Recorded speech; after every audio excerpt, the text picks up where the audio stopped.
Bonjour à toutes, bonjour à tous. Je suis le général Patrick Perrotte. Je suis conseiller IA au commandement du ministère de l'Intérieur dans le cyberespace. Et je vais vous parler effectivement d'un enjeu qui aujourd'hui est fondamental pour nous. Et on s'aperçoit que ce n'est pas un enjeu très ancien, c'est l'intégration de l'IA dans l'espace cyber. Et c'est une vraie problématique criminelle. Alors je dis d'emblée, parce que ce sera aussi l'objet de ma présentation, c'est que moi je suis de la communauté IA. J'ai un doctorat en intelligence artificielle dans le champ de la reconnaissance de locuteurs. Donc à une époque où les réseaux de neurones profonds ne marchaient pas très bien. Mais peu importe, je le souligne d'emblée parce qu'en fait, IA et cyber, c'est deux communautés totalement différentes. Et c'est ce qu'on va essayer d'analyser. Parce que pour nous, aujourd'hui, on a assez peu d'attaques en réalité quantitativement sur les systèmes d'IA. Mais c'est évident que ça va arriver à l'ampleur où l'IA effectivement se développe, à l'ampleur de l'accessibilité des outils. Alors, le cyber plus l'IA, qu'est-ce que ça donne? Déjà, le cyber, c'est quoi? C'est un domaine qui est extrêmement complexe et qui est très spécifique. Les attaques du cyber, c'est pas forcément quelque chose qu'on voit ailleurs dans le monde physique. Et l'intérêt de l'IA, c'est que l'IA est capable d'appréhender, comme elle le fait dans l'espace physique, les problématiques de l'espace cyber. Et j'ai l'habitude de dire que l'IA, c'est souvent effectivement le remède et le poison par rapport à la problématique des infractions, parce que nous, on utilise l'IA pour détecter les infractions, pendant que nos adversaires, les criminels, utilisent l'IA pour attaquer effectivement les SI. Alors, on a un côté plutôt clair. L'intelligence artificielle nous permet de détecter les attaques le plus en amont possible. Elle nous permet d'anticiper effectivement de nouvelles attaques, puisque le fondement de l'intelligence artificielle, c'est quand même l'anticipation. On apprend sur l'existant, mais on apprend sur l'existant. Pourquoi? C'est pour anticiper. Même si on fait de la classification, l'objectif, c'est la prédiction. En fait, on prédit une nouvelle classe. Donc, il y a toujours cette volonté d'anticiper. Grâce à l'IA, on accroît notre capacité de défense parce qu'effectivement, l'IA, en fait, elle démultiplie les capacités de surveillance des systèmes d'information. Je vous donnerai des exemples qu'on utilise, qu'on envisage d'utiliser dans le domaine de la pédopornographie pour effectivement échanger potentiellement avec des pédocriminels. Et puis effectivement, ça démultiplie les moyens de défense parce que par la polysémie de l'intelligence artificielle, on arrive à démultiplier les moyens de défense et ne pas avoir que des choses uniquement dédiées à une attaque spécifique. Mais l'IA, c'est aussi la génération de nouvelles attaques. C'est le côté obscur de la force par l'intelligence artificielle. Enfin, on va énumérer un certain nombre de problématiques que l'on a, mais je pense que vous connaissez les attaques adverses. C'est un bel exemple de ce que peut faire l'intelligence artificielle pour fausser les propres systèmes. Donc c'est vraiment l'IA qui attaque des systèmes d'IA. On accroît la complexité des attaques parce qu'effectivement, par l'intelligence artificielle, pour nous, enquêteurs, quand on veut remonter à la source, la traçabilité, c'est extrêmement compliqué quand c'est attaqué par soit des robots, soit par l'automatisation des tâches. Et donc, c'est plus facile de masquer l'origine d'une attaque, surtout qu'aujourd'hui, cette attaque, elle est à la portée du délinquant d'opportunité, alors qu'elle était réservée à une certaine époque à des criminels aguerris. Et donc, c'est ça qui est pour nous un enjeu aujourd'hui fondamental qu'on est en train de constater, c'est une nouvelle forme de criminalité. Évidemment, le web a changé la forme de la criminalité, mais là, on est sur une nouvelle étape. C'est-à-dire qu'on change le criminel. Vous parlez de délinquants d'opportunité. Aujourd'hui, chacun d'entre vous peut rentrer ce soir et faire un deepfake pour attaquer son voisin. Avant, ces techniques-là, c'était vraiment du ressort de la criminalité organisée. Moi, je me souviens de conférences à Europol où on commençait à envisager un certain nombre de méthodes de ce niveau de complexité. Aujourd'hui, tout ça est largement accessible. Et on voit avec l'IA générative que non seulement c'est accessible, mais largement utilisé aussi. Et en plus, dédié aux criminels. Donc ça facilite pas notre travail. Dédié aux criminels, ça veut dire quoi? Ça veut dire que vous connaissez le web et le dark web. Eh bien, on a les LLM, les larges modèles de langage, et on a les dark LLM qui sont dédiés aux criminels. Ça veut dire quoi? Ça veut dire que je peux générer des faux malwares, je peux générer des fausses campagnes de phishing, je peux craquer un système d'IA assez facilement parce qu'ils sont peu robustes aussi, on le verra tout à l'heure. Donc cette IA générative qui a accru l'accessibilité, on a un peu oublié de la protéger sur le plan cyber.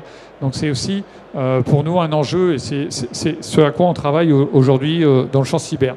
Alors ce que je vais vous présenter, c'est quoi? C'est quelle est l'évaluation de la menace aujourd'hui en matière de lutte contre les attaques par l'intelligence artificielle sur les espaces cyber. Parce que là aussi, on voit que ça évolue très très vite. Les large action models, donc à l'origine des agents IA. Donc les agents IA, c'est quoi? C'est des IA de plus en plus autonomes, capables de commettre des tâches extrêmement intéressantes pour les entreprises, pour tout le monde, mais extrêmement intéressantes également pour le délinquant. Donc ça, c'est difficile d'être à la page à la célérité d'évolution de cette technologie. Et puis, c'est de construire les contre-mesures. Une fois qu'on a fait l'évaluation de la menace, qu'est-ce qu'on peut effectivement mettre en place pour contrer cette menace, matérialiser l'infraction et, si possible, tracer l'infraction qui a été commise. Alors, l'évaluation de la menace, j'ai voulu être assez exhaustif, mais j'ai bien conscience de ne pas l'être complètement non plus, parce que l'évaluation de cette menace avec l'intelligence artificielle, je dirais qu'elle n'est limitée que par l'imagination du criminel. Et ça, c'est une problématique pour nous. La première chose, c'est effectivement, vous connaissiez le phishing, donc il y a le spear phishing maintenant. Le spear phishing, c'est quoi? C'est du phishing spécialisé. Ce qu'il faut comprendre avec l'intelligence artificielle, c'est quoi la force de l'IA? C'est d'être capable d'appréhender la globalisation pour de tout ça, cibler l'individuel. Et ça, je crois que c'est effectivement tout l'enjeu de cette intelligence artificielle qui est capable de réaliser des tâches très spécialisées avec un très haut niveau de performance. Mais pour réaliser ces tâches très spécialisées, donc très ciblées potentiellement sur un individu, elle a besoin de construire un modèle qui englobera beaucoup de données. Donc on a ces hameçonnages effectivement qui sont spécialisés. On a les deepfakes. Alors aujourd'hui, tout le monde connaît les deepfakes. Parce que... est-ce que vous savez depuis quand datent les deepfakes d'ailleurs? Il y a du bruit, je ne vous entendrai pas, donc vous pouvez donner une réponse au hasard. 2014, vous avez raison. Ça date de 2014, avec Ian Goodfellow, qui est un thésard de Geoffrey Hinton, le prix Nobel 2024, qui a créé les premiers deepfakes. Ça fait 10 ans. Donc on a l'impression que c'est nouveau, c'est pas nouveau du tout. Par contre, les techniques évoluent largement, mais ça fait 10 ans que les deepfakes existent. Sur quoi reposent ces deepfakes? En fait, ça repose sur un conflit entre deux réseaux de neurones, les premiers deepfakes, qu'on appelle les réseaux de neurones génératifs. Un conflit entre deux réseaux de neurones profonds, un générateur, un discriminateur. Le discriminateur, typiquement, je veux faire détecter des armes à feu. Je vais lui apprendre à détecter ce qu'est une arme à feu, et il va avoir une vraie qualité à détecter ce qu'est une arme à feu. Le générateur, je vais lui donner un bruit blanc et je vais lui dire de me faire une arme à feu. Donc il va me faire quelque chose de très sommaire avec les poids des neurones dans son réseau. Et ce résultat très sommaire, je vais l'envoyer au discriminateur qui va me dire non, ce n'est pas une arme à feu. Et donc le discriminateur va envoyer une boucle de retour pour dire au générateur de s'améliorer, jusqu'à ce que le générateur crée une arme à feu très réaliste, que j'envoie au discriminateur, qui va lui dire que c'est une arme à feu. Et là, moi, comme je sais, dans la phase d'apprentissage supervisé, que ce n'est pas une arme à feu, je vais dire au discriminateur, améliore-toi. Et donc, on a une boucle itérative comme ça, qui fait qu'à la fin, on a le pape en doudoune, on a Emmanuel Macron dans les manifestations, ou Donald Trump avec des menottes. Et aujourd'hui, par les VLM, les larges modèles de vision, donc c'est les larges modèles de langage adaptés à l'image, on peut en faire encore des créations plus réalistes. Donc ces attaques de deepfake, c'est à l'origine de quoi? C'est à l'origine des faux ordres de virement. Faux ordres de virement, vous savez, c'est ce qu'on appelle l'arnaque au président. C'est l'exemple d'Hong Kong. Ce que je voudrais dire par rapport à Hong Kong, parce que vous avez tous Hong Kong en tête, mais j'interviens assez régulièrement devant des chefs d'entreprise. En fait, vous êtes peut-être vous-même chef d'entreprise. Les deepfakes, c'est quelque chose de courant dans l'entreprise, à la fois audio et image. Et ils en déjouent beaucoup, parce que souvent, c'est de piètre qualité. Donc, ils en déjouent beaucoup, mais nous, ça ne remonte pas. Donc ça, c'est un enjeu aussi d'être capable de faire remonter tous ces types d'infractions. Des faux ordres de virement, je vais passer à l'arnaque à la romance. Vous avez tous en tête l'exemple de Brad Pitt. Moi, je voudrais saluer le courage de cette femme qui a témoigné en fait sur cette arnaque. Parce que le problème qu'on a avec des entreprises qui se font avoir sur les faux ordres de virement, c'est qu'elles ne remontent pas l'information. Et donc nous, pour enquêter et pour saisir les comptes rebonds avant que l'argent ne parte je ne sais où, plutôt en Israël, à une certaine époque, parce que c'était le centre de cette criminalité organisée, eh bien c'est trop tard. Et cette femme a témoigné, elle a révélé un peu au grand jour, effectivement, ce type d'arnaques qui sont très connus. Les brouteurs dans le champ cyber, c'est très connu, hein, vous savez, c'est des personnes plutôt, c'est une criminalité plutôt ivoirienne ou d'Afrique subsaharienne, où effectivement on a ces personnes qui font ce qu'on appelle l'arnaque à la romance. Et avec des deepfakes, c'est largement plus efficace. Mais ça arrive dans nos cours d'école aussi. C'est-à-dire que le deepfake, le deep nude c'est quoi? Je prends votre visage et puis je mets un corps nu en dessous. C'est pas votre corps, mais peu importe. Le gamin, l'enfant qui voit son visage avec un corps nu et puis que ça circule entre les jeunes, ben là aussi c'est des problématiques qui vont se répandre très largement. Les logiciels malveillants renforcés par l'IA, l'objectif de ces outils-là, c'est effectivement d'échapper aux détections cyber, de protection des systèmes cyber. Les réseaux de zombies intelligents, ben, c'est coordonné de manière beaucoup plus autonome tous ces botnets. Et les agents IA, donc ces agents IA qui sont encore plus autonomes, hein, on va progressivement vers une IA dotée non pas d'indépendance mais d'autonomie, et ça, ben, ça va encore s'améliorer. Mais à travers ce que vous voyez là, vous vous rendez compte qu'en fait ce sont des arnaques qui existaient déjà pour la plupart, mais qui sont renforcées, améliorées par l'apport de l'intelligence artificielle. Je vous ai mis volontairement sur le côté un certain nombre de caractérisations d'infractions. On a tout ce qui relève des attaques adverses. Alors, les attaques adverses, c'est quoi? L'attaque adverse, c'est j'optimise un bruit pour fausser l'interprétation d'un système d'intelligence artificielle. Donc ça peut paraître anodin, mais plutôt que de voir un panneau stop, je verrai un panneau à 110 km/h. Donc demain, le véhicule, pas complètement autonome, parce que je crois qu'on n'y arrivera pas, mais le véhicule quasi autonome, au lieu de freiner au stop, il accélérera. Et vous, même si vous avez les mains sur le volant et que votre véhicule accélère, ça pourrait être gênant.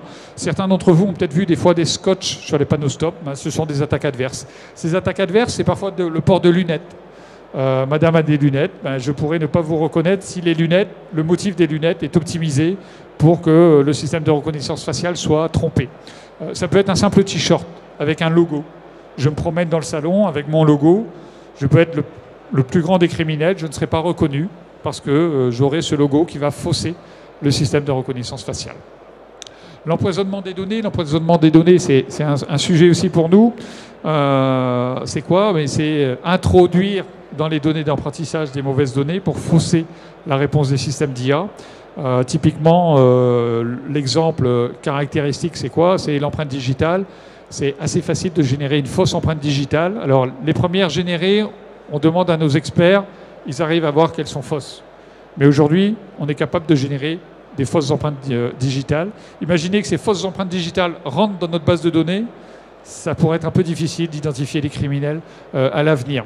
Et quand je vous dis ça, ça interroge sur quoi? Ça interroge sur le fait qu'en IA, il faut être capable de faire face à cette problématique-là, mais d'un point de vue cyber, il faut peut-être encore plus renforcer nos protections sur nos data centers par rapport à ces sujets-là. Je reviens un moment sur l'attaque adverse parce que c'est intéressant. J'étais tout à l'heure avec François Soulier, je vous en parlerai, on a sorti un rapport avec un groupe sur comment en fait on se pare de toutes ces attaques. Donc il y a toute l'approche cyber. Le cyber, il y a un arsenal de contre-mesures qu'il faut continuer à exploiter. Mais typiquement, là on a aussi des contre-mesures potentielles en IA. Comment on se protège des attaques adverses? On se protège en injectant un peu plus d'aléatoire dans nos données d'apprentissage. Et parce qu'on a injecté un peu plus d'aléatoire, on est plus robuste au bruit. Et comme je vous ai dit que l'attaque adverse, c'était un bruit qui changeait le modèle, la réponse du système, bien, on est plus robuste à ce changement. Il y a tout ce qui est rétro-engineering, vol de modèles, on appelle ça de l'exfiltration des modèles. Là aussi, on peut essayer de reconstruire les modèles, soit ce qu'on appelle en boîte blanche, soit en boîte noire. Boîte blanche, c'est, vous connaissez comment fonctionne le modèle, donc c'est assez simple, parce qu'une complicité, j'ai toujours un regard malveillant, hein, donc je parle de complicité. La boîte noire, c'est quoi? C'est vous envoyez beaucoup de requêtes, vous analysez les sorties, et vous faites une estimation de probabilité de la fonction d'IA qu'il y a entre l'entrée et la sortie pour estimer le réseau de neurones, parce qu'en général, ce sont toujours des réseaux de neurones. Oui, ce que vous avez là, mais c'est l'illustration, effectivement. Vous avez un chat, vous injectez un petit bruit. L'humain, lui, il verra toujours le chat, hein, mais la machine, elle verra un lion. Alors là, c'est pas un lion, je crois que c'est un véhicule de course. Vous pouvez cibler ce que verra la machine. Donc ça, c'est pas inintéressant non plus. On a tout ce qui est clonage de voix, deepfake image, deepfake audio. Et c'est là que la régie va rentrer en scène. C'est là que la régie va rentrer en scène. C'est là que la régie va rentrer en scène. Et on va écouter le premier clonage. J'espère que ça va fonctionner. Dans le cyberespace, à moins d'1 an. Il va vivre son premier mois cyber. Et alors, ça ne veut pas dire que ce mois était inconnu de la gendarmerie nationale qui, depuis longtemps, anime des campagnes de prévention durant le mois d'octobre. Mais pour le commandement du ministère de l'Intérieur, ça a une dimension particulière parce qu'effectivement, ce commandement conjoint hein, avec l'ensemble des forces de sécurité intérieure. Alors, vous aurez reconnu, j'espère, parce que je l'ai fait avec mon ordinateur, j'ai une mauvaise carte son, et personne n'avait reconnu. Donc, c'est Johnny Hallyday qui parle. C'est notre président, et c'est un texte que j'ai prononcé moi. Bon, je n'ai pas été jusqu'à la fin, mais à la fin, il glorifie l'intelligence artificielle au sein de la gendarmerie nationale. On peut écouter le deuxième. Alors, le deuxième, c'est plus pour les gens de ma génération. Pensée d'un patron qui se laisserait convaincre d'investir de l'argent en France simplement parce qu'on l'a reçu dans un beau palais. On peut s'arrêter. Donc, c'est un acteur français. Bon, vous l'avez dit, oui, parce que de toute façon, j'entends pas ce que vous dites, qui a tourné dans Le Grand Bleu.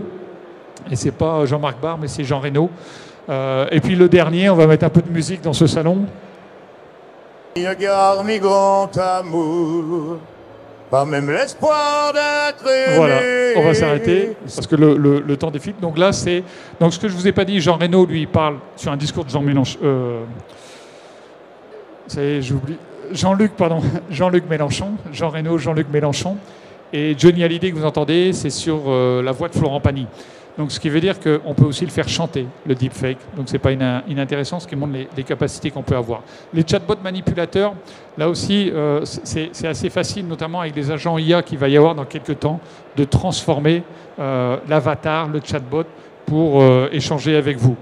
Je ne vais pas tout vous dévoiler, mais c'est quelque chose qui nous intéresse dans la lutte contre la pédopornographie, parce que sur les chats de mineurs, on peut avoir des adultes derrière ces chats.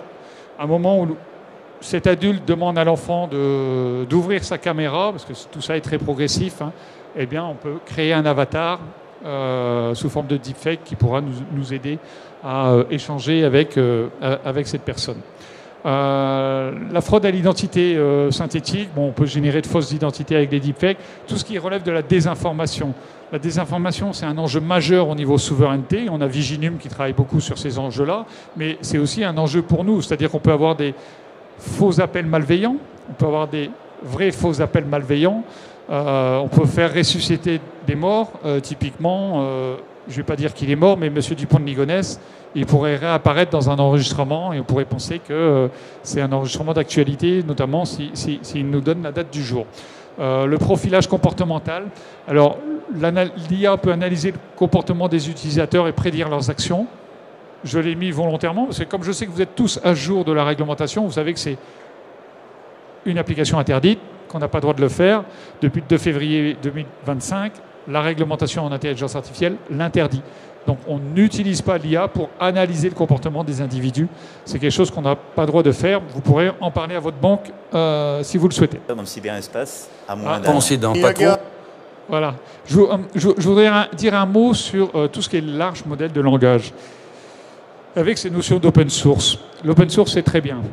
Mais l'open source, il faut quand même s'en méfier. Parce que l'open source, moi, quand j'ai fait ma thèse, il y avait peu d'open source. Et je comprenais à peu près ce que je faisais. J'étais assez lent, mais je comprenais ce que je faisais. Aujourd'hui, j'ai des apprentis, j'ai des thésards. Eux, ils vont très vite. Par contre, ils ne comprennent pas tout à fait ce qu'ils font parce qu'ils prennent tout en open source.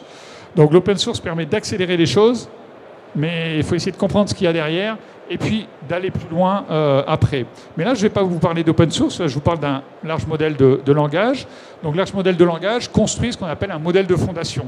Typiquement, ChatGPT, Mistral, Lighton, Falcon, ce que vous voulez. Ce modèle de fondation, il est quand même révélateur d'une culture, d'une société. Quand c'est ChatGPT, c'est plutôt une culture chinoise. Quand c'est DeepSeek, c'est plutôt une culture américaine. Vous inversez et vous avez les enjeux. Et ça utilise une énorme base de données, beaucoup de données d'apprentissage, de validation et de tests. Vous, comme citoyen, donc le citoyen, là, il est gendarme, il interroge la base de données, il a une réponse. Ce qu'on est en train de faire aujourd'hui en gendarmerie, c'est on va créer quelque chose entre le citoyen et ce modèle de fondation. On va exporter le modèle de fondation, non pas qui n'est pas en open source, contrairement à ce qu'on nous vend, il est en open weight, c'est-à-dire que les sources, on ne les connaît pas, le code, on ne le connaît pas, on ne connaît que le modèle avec ses poids. Et une fois que je l'ai importé dans mon système d'information, il est décorrélé, là en l'occurrence, ça peut être un modèle de chez Meta, il est décorrélé de chez Meta. Et ce que je vais faire, je vais l'adapter à mes propres bases de données, parce que moi, ce qui m'intéresse, c'est typiquement, ça pourrait être, on ne le fait pas encore, mais ça pourrait être des données judiciaires.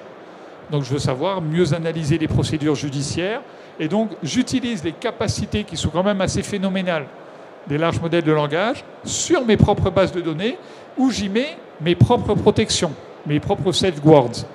Donc c'est quelque chose de très personnalisé. On peut le faire dans le domaine des RH aussi, gestion des compétences, des emplois, ce genre de choses. Le problème qu'il y a avec ces modèles open weight, c'est qu'on a une méconnaissance totale des données d'apprentissage. On va vous dire, oui, mais maintenant, il donne les sources. Il donne les sources du résultat. Quand il vous donne un résultat, il vous dit d'où ça vient. Mais en réalité, ce que vous ne savez pas, c'est les sources d'apprentissage, parce que ça crawl tout le web. Donc ça vous ne connaissez pas. Ni d'apprentissage, ni de validation, ni de test. Ce que vous ne connaissez pas, c'est s'il y a eu violation des droits à la propriété intellectuelle. Ce que vous ne connaissez pas, c'est s'il y a une backdoor dedans. C'est marrant parce qu'on est très réticent à utiliser DeepSeek, mais on utilise Llama sans souci. Vu le contexte, peut-être va falloir s'interroger aussi sur l'utilisation de Llama, sur l'utilisation de ChatGPT ou autre. C'est un vrai sujet. Et puis, il y a cette dépendance technologique. C'est-à-dire qu'à un moment donné, si celui qui est à l'origine du modèle de fondation décide de ne plus le mettre en open weight, eh ben, c'est tout votre système qui tombe. Donc ça, c'est un vrai enjeu dans le développement de ces outils. Je vois le maître du temps qui regarde le chrono. J'en ai encore pour une petite demi-heure, donc tout va bien. On a ici, je voudrais dire un mot sur le passage du développement au monde réel. Le développement, en fait, c'est tout ce que vous avez dans le carré pointillé. La préparation des données, la construction du modèle d'apprentissage, l'intelligence artificielle, l'évaluation de votre modèle d'apprentissage. Vous pouvez faire des campagnes NIST, vous évaluez avec des courbes d'évaluation votre modèle. Mais à un moment, ce modèle, il faut qu'il aille dans la vie réelle. Et on est là. Et là, dans la vie réelle, on se heurte à d'autres problèmes, à des problèmes d'explicabilité, d'équité, de robustesse, qui ne sont pas les problèmes de l'évaluation que vous avez au niveau de la recherche. Et j'étais, il y a peu de temps, à un colloque sur la recherche, et ma difficulté, c'est justement ce passage dans le monde réel. D'aucuns appellent ça un passage à l'échelle. Moi, j'aime pas appeler ça un passage à l'échelle parce que tout n'a pas à passer à grande échelle. Des fois, on peut être sur une échelle réduite, mais avec des données réelles. Et ça, la loi ne nous autorise pas à le faire. On n'a pas droit, on n'a pas de cadre juridique à l'expérimentation, même si ça pourrait évoluer avec le règlement européen. Mais l'enjeu qu'il y a, on participe à beaucoup de projets de recherche. Moi, ce qui m'intéresse, c'est qu'à un moment, ces projets de recherche, ils irriguent la vie réelle et qu'on puisse l'utiliser dans la vraie vie. Parce que sinon, si tout le financement est mis à la recherche, mais pas dans la vraie vie des services publics, et bien à un moment, on ne peut pas utiliser nos outils. Et on a des très beaux outils qui existent dans le monde de la recherche, mais pas forcément dans le monde réel. Des travaux qu'on a lancés en matière de lutte contre la pédopornographie, vous voyez, on essaye de publier ce que l'on fait. Là, c'est un outil de détection des images à caractère pédopornographique. Ce qui m'intéresse, c'est plutôt les verrous qu'on a derrière, le cadre juridique. Dans les vidéos à caractère pédopornographique, il y a de la donnée à caractère personnel. Il y a des visages de personnes qu'on peut identifier. Donc on va avoir à peu près 1 an, 18 mois de travaux juridiques pour être à peu près au point par rapport au RGPD. Pendant ce temps-là, on a des gendarmes qui chaque jour regardent des vidéos porno, regardent des vidéos pédo. Je peux vous dire que ce n'est pas du bonheur pour effectivement caractériser l'infraction, retrouver les individus. Donc il y a un intérêt de protection de nos personnels et il y a un intérêt d'efficacité parce que l'IA va beaucoup plus vite que l'humain quand on est en perquisition notamment. L'extension de la base d'apprentissage, là on l'a fait sur 40 000 images, on voudrait le faire sur un nombre d'images beaucoup plus important. Les conditions d'expérimentation, parce que la possession d'images pédopornographiques, même pour des gendarmes, est interdite. Si vous n'êtes pas saisi de l'affaire, vous n'avez pas le droit d'utiliser ces images-là. Et puis les problématiques de machines de calcul, parce qu'aujourd'hui maintenant tout est une question de machine de calcul aussi. Détection d'anomalies contextuelles. Je vais aller très vite. Les anomalies contextuelles, elles peuvent être environnementales, pas au sens écologique du terme, mais au titre de la culture d'entreprise. Et puis elles peuvent être comportementales par rapport à l'individu. Donc l'environnement, c'est quoi? Vous êtes dans une société qui travaille régulièrement avec l'Inde, il y a un décalage horaire, il y aura des connexions à telle heure.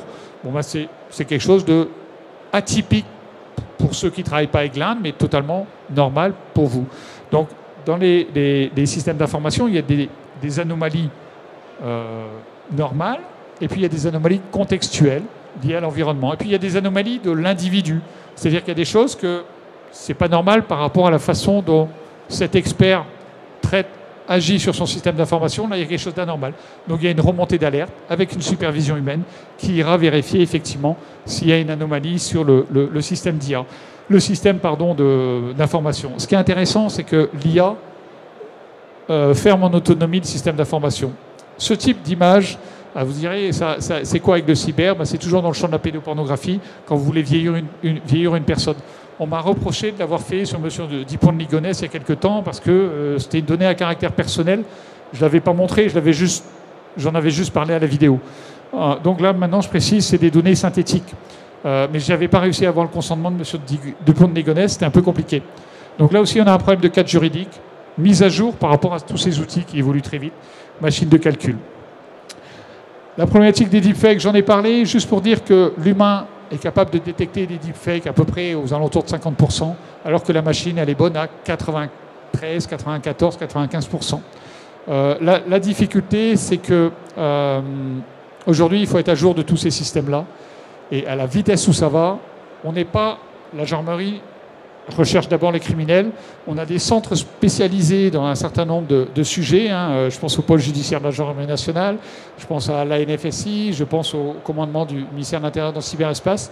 Mais on n'est pas là pour faire de la recherche à proprement parler. Donc parfois, c'est difficile d'être à jour. Je vais passer ça.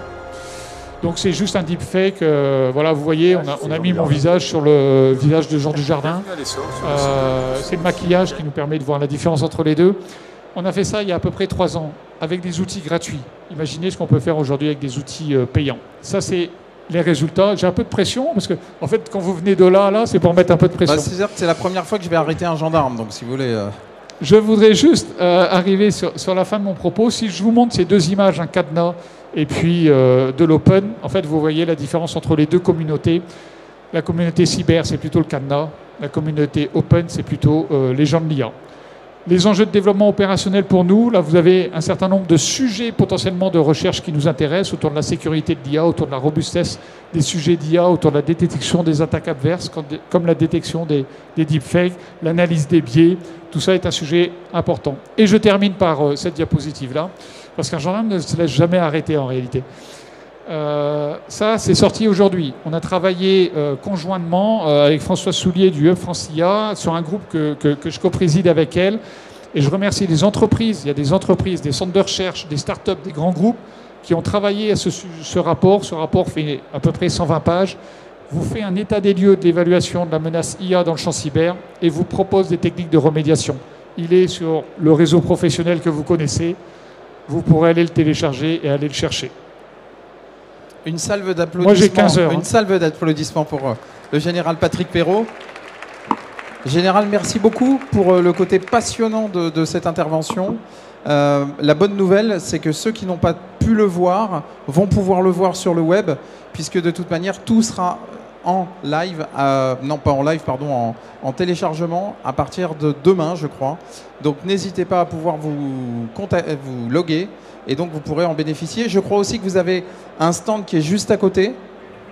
Vous êtes ce qu'on appelle le régional de l'étape. Alors, on a 2 stands. Vous en avez un qui est vraiment à côté. Vous voyez là, c'est le centre de recherche de la gendarmerie nationale. Il y a la chaire Humanité numérique. Il couvre un domaine des sciences humaines aux sciences fondamentales. Et vous avez le commandement du ministère de l'Intérieur dans le cyberespace. Vous avez l'unité nationale cyber qui est là-bas, donc qui réunit toutes les compétences cyber de la gendarmerie et du ministère de l'Intérieur. Merci beaucoup, mon général. Et puis, bon après-midi à vous. Pour encore vous applaudir.